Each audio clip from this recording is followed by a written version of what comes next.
Ce qui fait que tu vas trouver la femme de tes rêves, c'est que tu deviennes la personne que tu es destiné à être, tu vois. En fait, on a un énorme potentiel qui est bridé par le conditionnement social. Ce qui est trop bien avec le game, c'est que la conséquence est instantanée, la punition est directe. Et pour progresser, tu as besoin de disciplines dans lesquelles la punition est directe. Si tu mets du Céline Dion et la meuf elle va te tester. T'écoutes du Céline Dion? Ah ouais mais c'est de la merde. Tiens non j'adore, t'as un problème? Et là elle va se dire ok, il en a rien à foutre, j'aime bien. Il peut y avoir plein de peurs qui ressurgissent, même la peur d'aborder, tu vois. T'as peur d'aborder un être humain, c'est pas que t'as peur d'aborder une mannequin, t'as peur d'aborder un être humain. T'as pas peur de cet être humain, t'as peur de ce que ça reflète chez toi. T'as peur de pas être capable d'encaisser le rejet. Et la peur elle est interne. Ah mais là le fait que je me dise que je suis pas dans l'instant présent parce que je dis pas ça, ça fait que je suis pas dans l'instant présent. Ah mais regarde là, je me suis dit ça, je dis ça. Et du coup frère, mais c'est ce qu'on fait tout le temps. Hein. Tu pètes un plomb gros et t'arrives à la fin de la soirée, t'es comme ça, j'ai plus d'énergie. Que ta femme que tu vas choisir, elle ressente que t'as eu de l'expérience. Et si elle ressent ça, elle sera intimidée par ta présence et elle se dira bon bah s'il va voir une autre meuf, je sais qu'il peut en avoir une autre. Parce que t'as là cette assurance derrière toi. Mais on vit dans une société où on nous offre tout sur un plateau d'argent et on n'a plus cette opportunité d'avoir une conséquence réelle et immédiate à notre manque de présence.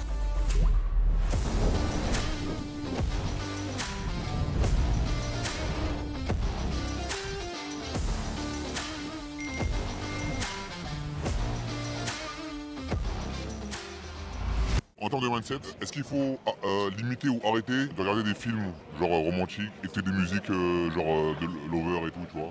Tout dépend de la dose en fait, c'est comme tout, quand t'en prends trop c'est la merde, tu vois. Boire un verre d'alcool de temps en temps, je pense pas que ça va te tuer, mais c'est dès que c'est dans l'excès pour fuir quelque chose, ça devient un problème. Donc si tu regardes des films romantiques ou t'écoutes de la musique pour fuir l'instant présent parce que tu te sens mal et que t'es dans ton lit comme une merde en te disant que t'as pas de meuf dans ta vie et du coup genre tu te mets à écouter des musiques en chialant, il y a un problème que tu peux pas confronter.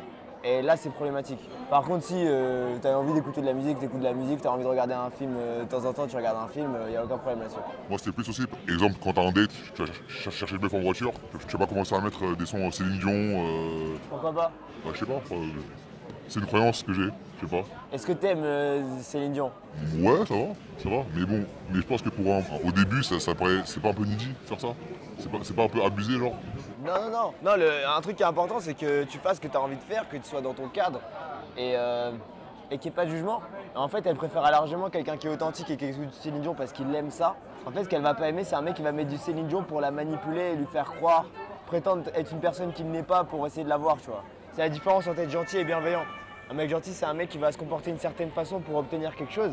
Du coup, c'est de la manipulation. Quelqu'un de bienveillant, c'est quelqu'un qui décide de l'être. Comme les meufs d'hier, tu vois, j'ai décidé de leur payer le Uber. Mais c'est de la bienveillance, c'est pas de la manipulation, tu vois. On leur a donné à manger et tout, on n'a pas donné à manger pour qu'il se passe quelque chose derrière, tu vois. C'est que de la bienveillance. Et c'est hyper important, genre si t'aimes Céline Dion, en ce moment c'est quelque chose que personne n'écoute en ce moment. Tu vois, Céline Dion, c'est pas à la mode et ça peut permettre de rendre complexe ta personnalité. C'est-à-dire que si tu mets du Céline Dion et la meuf elle va te tester, elle va dire ah t'écoutes du Céline Dion? Ah ouais mais c'est de la merde. Et tu vas non j'adore, t'as un problème? Et là elle va se dire ok, il en a rien à foutre. Ok, il est alpha, j'aime bien. Peu importe ce que tu écoutes, peu importe ce que t'aimes, tes goûts, si tu aimes l'art pictural, si t'aimes les bagnoles, si t'aimes la poésie, tant que tu assumes à 100% ta passion et que tu es passionné par ce que tu fais et que la meuf elle te shit test dessus, elle va te shit test. Et si tu acceptes et que tu gagnes le test, ta valeur elle augmente. Et la séduction c'est ça, c'est que des tests, tu passes les tests et ta valeur elle augmente. Donc justement c'est trop cool, genre assume que tu kiffes Céline Dion. Moi je kiffe Big Flo et Oli. Mais je le dis aux meufs. Et quand je suis en voiture avec elles, je mets des sons de Big Flo et Oli et je les chante. Et ça les rend fous. Mais elles adorent ça. Et du coup, c'est ça, être polarisant, du coup. Ouais. Parce que je leur montre, je suis comme ça et j'en ai rien à foutre, tu vas faire quoi? Et elles se disent, ok, bah ce mec-là, il est intègre. C'est-à-dire que s'il me dit qu'il m'aime bien, il m'aime vraiment bien. S'il y a quelque chose qu'il aime pas, il aime vraiment pas ça, tu vois. Parce qu'il est capable de chanter quelque chose qui a une popularité de merde et que tout le monde n'aime pas, tu vois. Je kiffe Big Flo et Oli, je kiffe regarder des animés, j'en parle tout le temps, tu vois. Et quand je parle avec une fille, je leur dis ce que je kiffe les meufs qui sont musclées. Je lui dis, c'est chelou, tu vois, c'est pas... Mais ça fait partie de moi. Et si je l'assume à 100%, les meufs, elles vont kiffer pour ça. Ok. Et c'est ça que j'ai compris. Ce que je trouve magnifique dans le game, c'est qu'avant, j'avais honte des jeux vidéo, honte de la personne que j'étais, machin. Et justement, c'est avec le game, tu comprends que tu as le droit d'être qui tu veux et d'avoir les meufs qui te plaisent. Mais c'est encore mieux, c'est un cheat code. C'est-à-dire que si t'es bizarre, selon la société, c'est là où tu vas les avoir, les filles. Et si t'assumes à 100%. Parce que quand tu réfléchis, regarde, imaginons tu détestes Big Flo et Oli. Je mets du Big Flo et Oli et je l'écoute. Et là, tu commences à te plaindre. Et à ronronner, j'aime pas. Genre, est-ce que ça reflète quelque chose sur moi ou sur toi? C'est toi qui es insécure dans ce cas-là. Et les meufs, dans le fond, elles le savent. Et en fait, elles se mettent tout seules dans cette posture de merde. Si tu réagis pas, elles se mettent dans cette posture et ils se disent putain, et en fait, il a plus de statut que moi, le mec. Et elles te respectent pour ça et elles sont inspirées par ça. Et genre, peut-être qu'au début, elles vont te test, elles vont dire ouais, gna gna gna gna gna. Mais quand elles vont voir que t'es intègre et que tu bouges pas dans ta frame, elles vont kiffer. Quand on sexualise, faut pas rire en fait, non? Faut être sérieux, non? Pas d'accord, non. Non, tu peux rire. Il faut juste assumer l'attention. En fait, le plus important, c'est pas ce que tu fais, c'est pourquoi tu le fais. Pourquoi est-ce que tu rigoles à ce moment-là? Est-ce que tu rigoles parce que ça te fait rire, sincèrement, ou parce que t'es pas à l'aise avec ce qui est en train de se passer, avec la tension qui s'installe? Si je dis à une fille, ouais, je trouve que t'as des très beaux yeux et qu'après j'ai un petit régéné, t'as des très beaux yeux. Genre là, l'action est la même chose, tu vois, c'est un rire. Mais on sent que mon intention, je le fais, c'est parce que je me sens pas à l'aise. Par contre, si je rigole parce que ça me fait vraiment rire, tu vois, genre je sexualise avec une blague à la con et ça me fait mourir de rire, et je rigole, c'est ok. C'est juste le pourquoi est-ce que tu ris. Donc, mais pour répondre, en vrai, quand tu sexualises, il faut surtout avoir un air joueur. Il faut montrer qu'il n'y a pas d'enjeu, il faut montrer de la légèreté pour qu'elle puisse l'accepter. Il faut qu'elle se dise, j'ai l'espace de m'investir dans sa proposition ou pas. Il faut se dire que sexualiser, c'est une proposition. Tu peux pas l'imposer à quelqu'un de sexualiser. Et en termes de l'humour, rigoler c'est trop bien, ça sexualise aussi. Pourquoi? Parce que tu sais générer des émotions chez les femmes. Si tu leur fais rire, ça veut dire que tu les rends réactives. Et si elles sont réactives à ta frame, si elles sont réactives à toi, ça veut dire que ça démontre beaucoup de masculinité. Ça veut dire que si tu la rends réactive elle, tu vas rendre réactive les mecs aussi. Et donc tu peux rendre réactif ton patron, tu peux avoir des plus gros salaires, tu peux rendre réactif d'autres meufs. C'est ça le plus important, c'est de rendre réactive les filles. Donc le rire c'est très bien, comme dit Nabil, ça dépend pourquoi tu rigoles. Si c'est pour casser la tension, c'est pas ouf. Si c'est parce que tu as envie de rigoler, c'est bien. Il est dit parfois que c'est déjà une fille qui est déjà intéressée, c'est pas du game, vu qu'elle est déjà intéressée. Non, je suis pas d'accord. Il faut du game pour la garder la meuf. Parce que c'est très bien, la meuf elle est déjà intéressée, mais si tu fais de la merde parce que t'as pas de game, t'arrives pas. Il y a plein de meufs, il y a plein de mecs qui sont dans des situations où les meufs elles sont folles d'eux, mais ils ont pas de game, ils font de la merde. Donc non, le game c'est avec savoir quoi faire au bon moment, avec des filles qui sont intéressées ou pas intéressées. Tu peux définir le game? Avoir les caractéristiques que les femmes recherchent et les démontrer de la meilleure manière possible. Si elle est intéressée, est-ce que tu as besoin d'avoir ces caractéristiques et de les démontrer? Oui. Donc ouais, c'est du game. Quand il faut vendre sa personnalité, est-ce qu'il faut plutôt rassurer que vendre? J'ai fait beaucoup de ventes, hein. Et même la séduction, en vrai, c'est de la vente aussi. Genre, la vente, c'est de l'énergie. Genre, même l'argent, c'est de l'énergie. En gros, l'argent, c'est une façon quantifiable de déterminer d'énergie. Genre, comment dire? Genre, si je vais travailler, je vais dépenser de l'énergie pour obtenir de l'argent. Donc en soi, l'argent, c'est de l'énergie. Quand je vais parler avec quelqu'un, si je veux lui vendre quelque chose, je veux lui transmettre certaines énergies. Donc, quand je faisais du porte-à-porte, par exemple, il fallait que je fasse deux choses. Il fallait que j'arrive à rassurer les gens sur ma présence ici, sur le fait que je sois devant leur porte et qu'ils sont en train de parler avec un inconnu. Il fallait que j'arrive à être rassurant d'un côté et à les rendre enthousiastes à l'idée d'acheter mon produit. Et aussi à les rendre enthousiastes à l'idée de parler avec moi. Donc il y a trois choses qu'il fallait que je fasse. Parler avec moi, être rassuré et mon produit. Et tout ça, c'est de l'énergie en fait. Parce que si moi je me sens assuré quand je toque à leur porte et qu'ils ouvrent la porte, ils vont ressentir cette énergie-là. C'est des vibrations, tu vois. Juste comment est-ce que je vais me comporter. Si moi-même, je passe un bon moment avec moi-même, bah, ça donne envie de passer du temps avec moi. Parce que du coup, tu te dis putain, ce mec il est cool avec lui-même. Donc genre si je vais parler avec lui, il a peut-être des trucs que moi j'ai pas, puisque moi dans ma tête tout seul, je me sens pas aussi bien. Et c'est ça, vendre sa personnalité en fait. C'est à quel point est-ce que toi tu arrives à te séduire toi-même, à quel point est-ce que toi tu es à l'aise avec toi-même, à quel point est-ce que tu arrives à transmettre cette énergie aux gens. À rassurer, ça en fait partie. Parce que si toi t'es pas assuré dans la situation en fait, elle a aucune raison de l'être la personne en face de toi. Donc tout part de soi en fait. C'est ce que tu projettes. Genre ce que tu vas générer chez les gens, ça part de ton monde intérieur. Donc si tu veux changer ton monde extérieur et vendre ta personnalité, pour que tu me kiffes par exemple, si j'ai envie de vendre ma personnalité, il faut que moi dans mon monde intérieur, j'arrive à kiffer ma personnalité en fait. Et on vous a montré plein d'exemples hier. Genre on va vraiment à l'extrême de nos personnalités. On cherche les rough edges comme il dit dans le livre No More Mr. Nice Guy. Où genre on cherche à être nous à un tel point que c'est impossible que ce soit réplicable. Genre ce que vous avez vu hier, c'est pas réplicable. Et d'ailleurs, petit aparté, ce que vous avez vu hier, c'est des trucs que je monte pas en caméra cachée. Bon là, on en a filmé pas mal, parce que ça va faire peur aux gens, tu vois. Genre tu te dis, je peux jamais être comme ça, genre, c'est pas possible. Mais genre c'est un truc que tu peux éveiller, genre c'est là où du coup tu as une personnalité solaire. Et hier j'ai pris quasiment aucun rejet quand je parlais avec les meufs, surtout genre quand on est sorti du bar et tout, parce que j'étais ultra à l'aise avec moi-même, j'étais ultra, je me sentais très bien. Et en fait la vente elle se fait de soi parce que tu arrives à avoir cette énergie intérieurement, tu arrives à avoir ces vibrations envers toi-même, tu les projettes et tu attires les gens à toi. Donc ouais, il faut déterminer toutes les énergies que les personnes ont besoin pour que tu obtiennes ce que tu veux. Donc par exemple, si j'ai envie d'avoir de l'argent et que je sois serveur et que je travaille en tant que serveur, il a envie que je sois dynamique, que je sois à l'écoute, que je sois empathique, que je sois relationnel avec les clients. C'est toutes les énergies nécessaires pour que j'obtienne mon salaire derrière et que j'obtienne des bons pourboires en tant que serveur. Maintenant, il faut que tu détermines quand tu sors en soirée quelles sont les énergies dont tu as besoin pour attirer les filles à toi, pour qu'elles t'aiment bien et pour pouvoir aller plus loin avec elles. Et une fois que tu arrives à les déterminer, il faut que tu arrives à les invoquer en toi et à les projeter. Donc fun, détachement, passion, c'est ce que je dis tout le temps. Genre, c'est ce que veulent les gens, tu vois. Et si tu arrives à leur apporter tout le temps, tu leur insuffles cette présence. Donc déjà à toi, et ensuite tu leur insuffles. Et ta personnalité, elle va se vendre d'elle-même. Donc en gros, tu peux déterminer la vente comme un transfert d'énergie. Et si tu veux être stratégique, réfléchir à quelle énergie tu as besoin. Par exemple, si je veux closer, si je veux rentrer avec quelqu'un, avec une meuf, ou genre je veux closer quelqu'un pour prendre un coaching, j'ai besoin de conviction. Et je dois avoir cette énergie où, quand vous avez pris un coaching avec moi, je vous ai montré de la conviction à travers mes contenus, peut-être à travers l'appel, à travers la vidéo que vous avez vue, où genre je suis persuadé que vous allez avoir du résultat. Et c'est cette énergie qui vous a donné envie de prendre un coaching.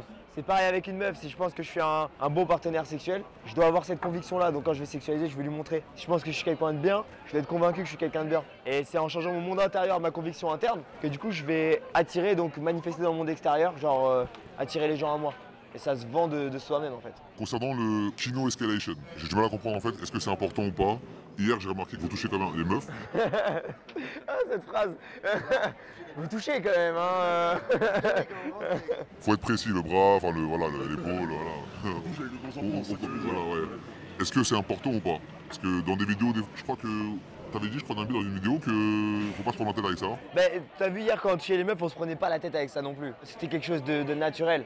Encore une fois, le plus important, c'est pas vraiment genre l'action, c'est pourquoi tu le fais. Genre si je le fais parce que ça ajoute du fun à l'interaction, parce que ça me permet...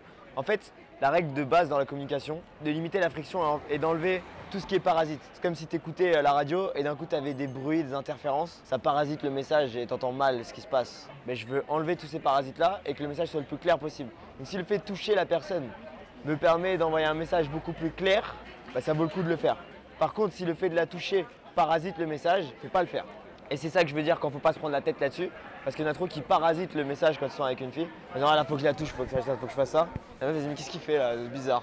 Ouais, c'est comme dit Nabil tout à l'heure, c'est l'équilibre en fait. Si tu le fais trop, tu vas être perçu comme needy. Alors, si tu l'as trop la toucher, elle va se dire, mais qu'est-ce qu'il veut se prouver quelque chose, il touche jamais les meufs.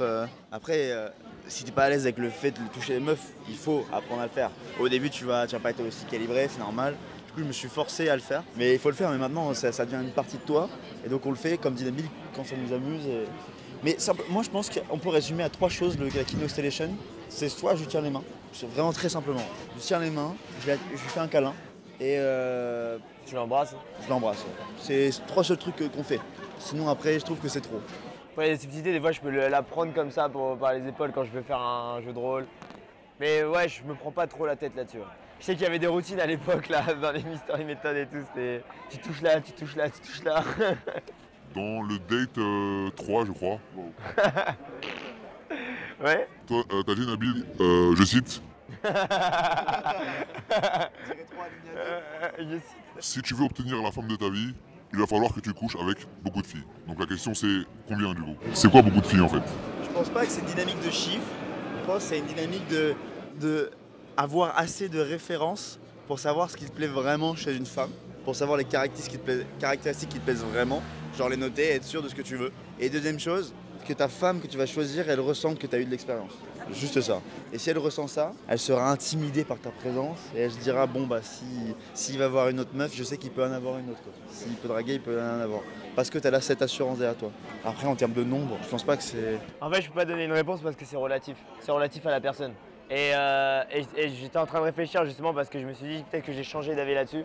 Et aujourd'hui, je pense pas que je le formulerai pareil. Je pense même pas que je dirais un truc comme ça aujourd'hui en fait. Donc merci d'avoir posé cette question, c'est intéressant. C'est relatif. En gros, le plus important, c'est pas les filles avec qui tu couches. C'est pas ça qui fait que tu vas trouver la femme de tes rêves. Ce qui fait que tu vas trouver la femme de tes rêves, c'est que tu deviennes la personne que tu es destiné à être, tu vois. Tu découvres ton potentiel en fait. C'est que tu tapes dans ton potentiel. En fait, on a un énorme potentiel qui est bridé par le conditionnement social, qui est bridé par l'ego, qui est bridé par toutes les illusions que la société nous donne, tu vois. Il suffit de scroller 5 minutes sur Instagram et on se met plein de trucs dans notre tête qui sont faux. Et on a l'impression que voilà, il faut plein de meufs, plein d'argent et tout pour avoir de la valeur. Et comme je disais au début du coaching, le game, c'est pas apprendre des choses, mais plutôt désapprendre. Donc si tu as besoin de références où tu couches avec beaucoup de filles pour désapprendre tout ça, faut que tu passes par là, tu vois, c'est pas grave. Mais c'est pas tellement coucher avec les filles qui va te permettre de faire ça. Je pense qu'il faut le faire. Genre, il faut faire ce que t'as envie de faire, genre. Mais ce qui est sûr, c'est qu'il faut que tu t'exposes aux femmes, plus. Et si pour quelqu'un, il a pas forcément envie de coucher avec beaucoup de filles, il faut quand même qu'il passe du temps avec les filles, qui comprennent la psychologie féminine et surtout qui comprennent ses insécurités qui vont être reflétées à travers les interactions qu'il a avec les femmes et qui puissent progresser par rapport à ça. C'est vraiment ça le plus important. Et coucher avec des filles, en vrai on s'en bat les couilles. Aujourd'hui je raisonne plutôt comme ça. Et dans le passé j'ai pu tomber dans ce piège en me disant ouais quand j'aurais couché avec 200 filles c'est bon, maintenant je m'en... Est-ce que vous pensez que sans le conditionnement social, tous les hommes pourraient séduire instinctivement? Oui. En fait, la polarité masculine-féminine, elle est naturelle. T'as pas besoin de... Si t'es dans une pièce avec une femme tout nue et que vous savez pas parler, que vous avez zéro conditionnement social, zéro ego, genre il va y avoir de l'attraction directe en fait. Bah c'est ça. Les animaux instinctivement, est-ce qu'ils ont besoin de game? Des chiens, tu les mets dans un parc gros. La polarité, elle est instantanée, tu vois. Mais d'un côté, il faut pas non plus avoir de la haine envers le conditionnement social parce que les chiens aussi, ils baisent n'importe quoi, tu vois. Est-ce que tu as envie d'être le genre de mec qui va baiser avec le poteau, avec... Donc, en vrai, le conditionnement social, c'est bien, parce que peut-être que sinon, là, je me foutrais à poil et je pisserais sur la table, tu vois. C'est une bonne chose.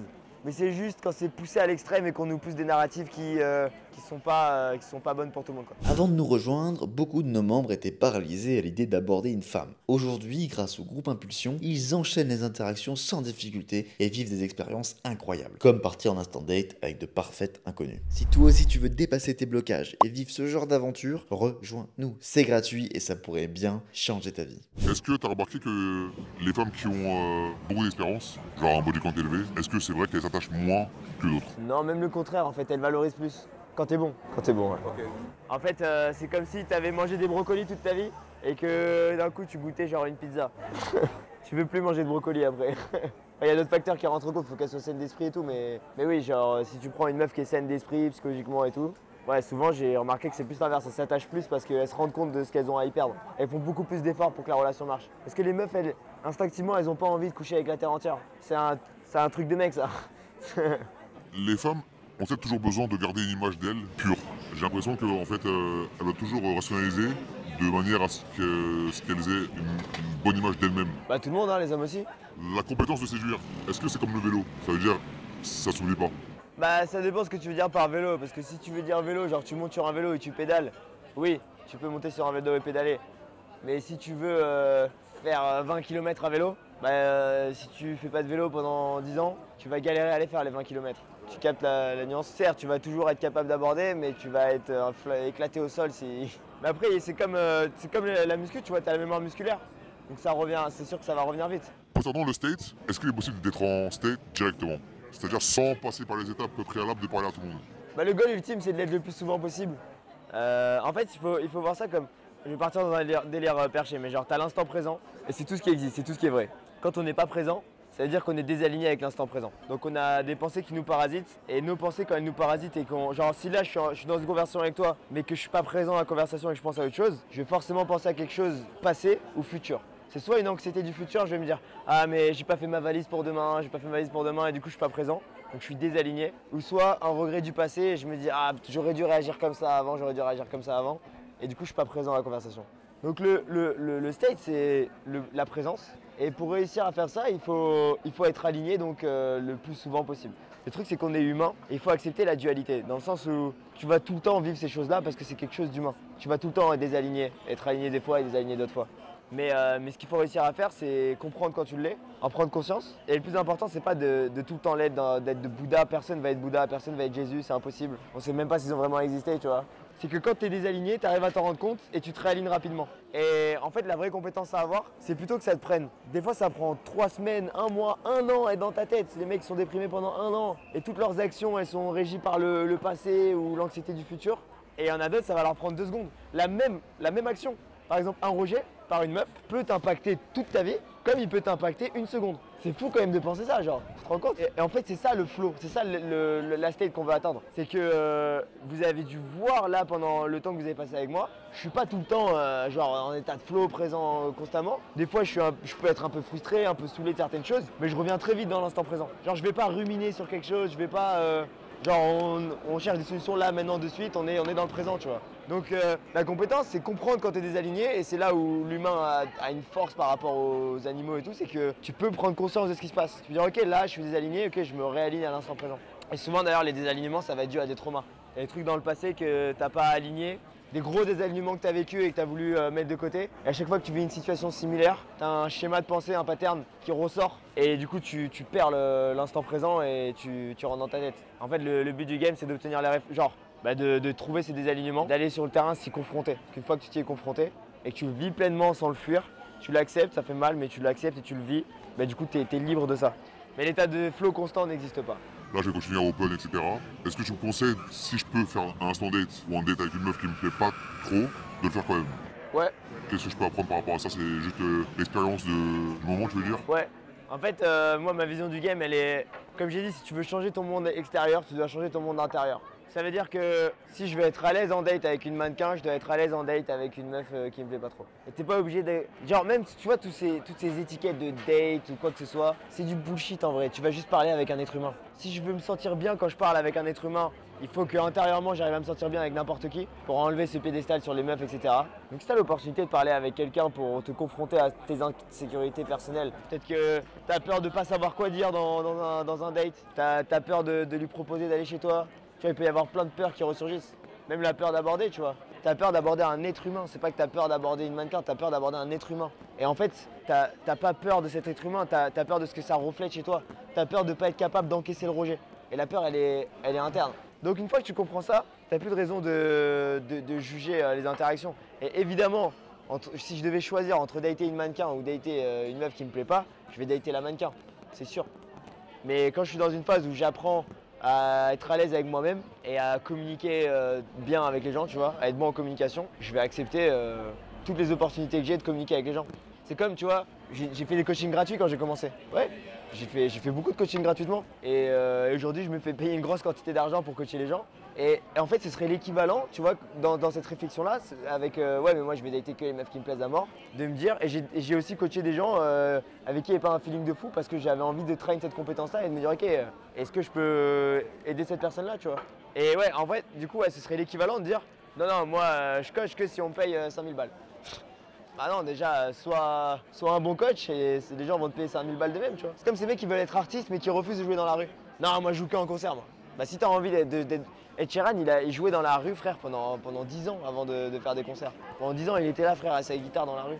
Parce que en fait, tu te connectes avec la pureté de l'art, tu vois. Avec la source, avec l'essence même de ce que tu fais. Genre si tu prends fondamentalement le game, c'est l'art de la communication, de communiquer avec un autre être humain, de te sentir bien et de communiquer avec cet être humain-là. C'est comme la musique, c'est juste échanger des émotions à travers la musique. Donc que tu le fasses dans un stade avec 100 000 personnes ou dans une rue avec 3 personnes qui te regardent, c'est la même chose, ça change rien, c'est le même art. Mais c'est juste, on va nous mettre des trucs dans notre tête et dire ouais non mais... Tu vas scroller sur Instagram et en fait tu vas dire je suis un loser s'il n'y a que 3 personnes qui écoutent ma musique. Alors que c'est faux. Et t'es pas un loser si tu prends un verre avec une meuf parce que tu as envie de connecter avec elle humainement. C'est faux, tu vois. Comment ne pas juger en fait la beauté d'une personne? Ne pas se juger soi-même. Parce que quand tu juges la beauté de quelqu'un, en fait c'est pas la personne que tu juges, c'est toi-même. Ça veut dire que tu te dis, si là je regarde quelqu'un et je me dis il est moche. Si je regarde, je me dis il est moche. En fait, je vais me dire, moi à sa place, j'aurais peur d'être lui. Parce que les gens vont me considérer comme moche. Donc je le juge. Mais si lui, il se sent bien comme ça, en fait, c'est pas lui que je juge, c'est moi. Tu vois ce que je veux dire? Ça reflète une insécurité en moi. C'est moi qui ai peur d'être moche. Donc c'est moi qui me sens moche quand je trouve que quelqu'un est moche. Donc si moi, je me juge pas, et que moi, genre, je me juge pas du tout. Et, je me trouve pas moche, je me trouve pas beau, juste je suis, tu vois. Et même, je préférais me trouver beau, mais pas en comparaison avec les autres. Je me trouve beau parce que vaut mieux me trouver beau que me trouver moche. Donc je choisis de me trouver beau. Mais je me dis pas je suis plus beau que toi ou plus beau que lui. Je suis beau. Et je peux même pas rentrer dans un paradigme où je me dis tous les gens sont beaux. Il y a juste des gens avec qui je vais être plus attiré que d'autres. Parce que quand tu réfléchis, la réalité, on nous l'a imposé, on ne l'a jamais vraiment remis en question. Et ce concept de beauté, ça sort d'où, frère? Qui a décidé lui il est beau, lui il est moche? Qui a décidé elle est fraîche, elle l'est pas? Si tu regardes, si tu prends le truc instinctif, elle t'attire pas. Et c'est ok. Ça veut pas dire qu'elle est belle ou qu'elle est moche. Elle t'attire pas. Quand tu commences à dire elle est belle, elle est moche, ça veut dire que tu es insécure par rapport à ce que les autres vont penser de ton attraction envers elle. Donc le problème, il est avec toi-même. Et je peux parler avec des gens sans coucher avec eux. Donc tout ce qui compte, c'est est-ce que cette personne m'attire et j'ai envie d'avoir quelque chose de romantique avec elle. Si la réponse est oui, let's go. Et si tout le monde la trouve moche, mais que moi, elle m'attire, bah justement, je veux taffer sur mes insécurités et me dire, moi, elle m'attire, j'en ai rien à foutre, je vais rentrer avec elle. Et j'en ai rien à foutre de ce que vous pensez. Et je vais devenir cette personne-là, et c'est en devenant cette personne-là que je vais attirer la fille de mes rêves. Et il y a des gens qui vont vivre leur vie dans le mensonge, ou peut-être qu'ils vont être attirés par des meufs qui sont un peu rondes et qui vont jamais l'assumer. Ou des meufs qui sont un peu maigres mais qui vont jamais l'assumer. Juste parce que. Et peut-être que si au Moyen-Âge les standards c'était ouais, plus la meuf elle est ronde, plus tu peux y aller, bah il aurait fait, tu vois. C'est horrible de vivre comme ça. Tu vis emprisonné dans une illusion en fait que la société t'a donnée, sans jamais avoir remis en question cette illusion. Et tout ça, c'est toujours de l'amour propre en fait. Si tu t'aimes, t'as aucune raison de. Personne n'est beau, personne n'est moche. C'est juste des gens qui sont pas à l'aise avec eux-mêmes qui vont juger les autres. Quand t'abordes en masse, j'ai remarqué que du coup j'avais plus de mal à être authentique à chaque interaction. J'avais moins d'énergie à transmettre. En fait, ça se divisait plus ou moins par le nombre d'interactions. Et du coup, ça entraîne moins d'authenticité et moins de spontanéité. Et du coup, comment on pourrait changer ça en fait? Parce que toi, tu dis que parler aux autres, c'est limite ton moteur et genre ça te donne de l'énergie en fait. Là je trouve que j'ai plus d'énergie maintenant que quand je suis arrivé.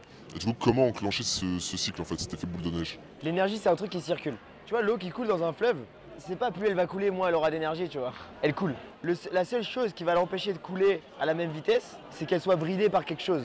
Il y a quelque chose qui l'empêche de couler. Tu mets un barrage, tu mets de la terre, j'en sais rien, tu mets quelque chose et du coup l'eau va moins bien couler. Donc si tu arrives à enlever toutes les impuretés dans le flot d'énergie, tu la laisses sortir et tu la laisses entrer, elle va juste circuler. Ça fait que d'interaction en interaction, tu vas avoir de plus en plus d'énergie. Maintenant, il faut trouver c'est quoi ces impuretés-là. Et c'est très simple. Ces impuretés-là, c'est le jugement. À chaque fois que tu juges, tu crées une impureté qui empêche l'énergie de circuler. Par exemple, imaginons là je parle et je t'ai fait l'analogie sur le fleuve. Et quand j'ai fait l'analogie sur le fleuve, je me suis dit, et là je juge mon analogie. Et je me dis putain c'est de la merde quand même cette analogie là, peut-être qu'ils vont pas capter, non mais je pars trop dans un délire, c'est de la merde. Je vais me juger, ça va me prendre une quantité d'énergie monstrueuse de me juger et ça va m'empêcher d'être dans l'instant présent. Du coup je vais me désaligner parce que je réfléchis au passé encore une fois, je suis pas présent. Je me dis ah mon analogie que j'ai fait elle pue la merde. Et quand tu penses au passé ou au futur, tu brides la présence. Et quand tu penses au passé et au futur, souvent il y a du jugement. Et si tu juges, c'est là où tu te brides et où plus tu vas faire d'interactions et plus tu vas perdre de l'énergie. Parce que si je viens et que je te parle et je me dis ah mon approche elle était à chier et que je sors de l'interaction et je me dis mon approche était à chier, mon approche était à chier, mon approche était à chier en pensant au passé. J'ai plus d'attention dans le présent. Donc je suis divisé entre les deux, tu vois. D'un côté j'essaie d'être avec la personne en face de moi, mais d'un autre côté je suis toujours dans l'interaction d'avant. Qui d'ailleurs n'existe pas puisqu'elle est, la seule chose qu'elle vit c'est ce qui se passe là. Le passé et le futur c'est une illusion. Donc la réponse c'est d'arrêter de juger, arrêter de se juger. Genre accepter tout ce qui se passe. Une fois que tu arrives à tout accepter, et c'est même ton état émotionnel, tu vois. Genre si je me dis, ah là je suis pas en forme, là j'ai pas une bonne voix, là ceci, là cela, je peux me le dire, je peux avoir ces pensées qui pop. Mais si par-dessus ces pensées, il y a une autre pensée, puis une autre pensée. Par exemple, je me dis, ah je suis pas en forme, ah je devrais pas me dire ça parce que du coup je vais pas être dans l'instant présent. Ah mais là le fait que je me dise que je suis pas dans l'instant présent parce que je dis pas ça, ça fait que je suis pas dans l'instant présent. Ah mais regarde là, je me suis dit ça, je dis ça. Et du coup frère, mais c'est ce qu'on fait tout le temps. Hein. Et du coup gros, tu pètes un plomb gros, et t'arrives à la fin de la soirée, t'es comme ça, putain gros, j'ai plus d'énergie. Mais ça demande du travail. Et en fait, c'est ça que les gens ils comprennent pas et qu'ils ont du mal avec ça, c'est qu'il n'y a pas un moment où tu vas avoir une illumination divine et que tu vas sortir de ce truc-là, ça demande du travail. C'est comme travailler ton cardio, tu vois, si tu fais un combat de boxe, peut-être qu'au début tu vas faire 3 rounds, et puis au fur et à mesure tu vas faire 5, 8, 10, mais tu vas travailler ton cardio pour que ça arrive. Bah là c'est pareil, il faut en être conscient et la première étape c'est vraiment la conscience que personne n'a d'ailleurs. Les gens ils rentrent dans cette loupe de négativité tout le temps parce qu'on ne nous apprend pas ces concepts-là à l'école, tu vois, genre quand on est petit et tout, on ne nous apprend pas comment gérer notre conscience. Et donc une fois que tu en es conscient, moi j'ai appris ça grâce au game, tu vois, en sortant. Et ce qui est trop bien avec le game c'est que la conséquence est instantanée, la punition est directe. Et pour progresser, tu as besoin de disciplines dans lesquelles la punition est directe. Et avec le foot c'est pareil, par exemple, genre si tu joues à haut niveau, t'es pas présent, tu fais un match de merde, tu vas être sur le banc au prochain match, puis ensuite tu vas te faire virer de l'équipe, genre tu vas plus être titulaire et tu vas plus être tu vas plus jouer du tout.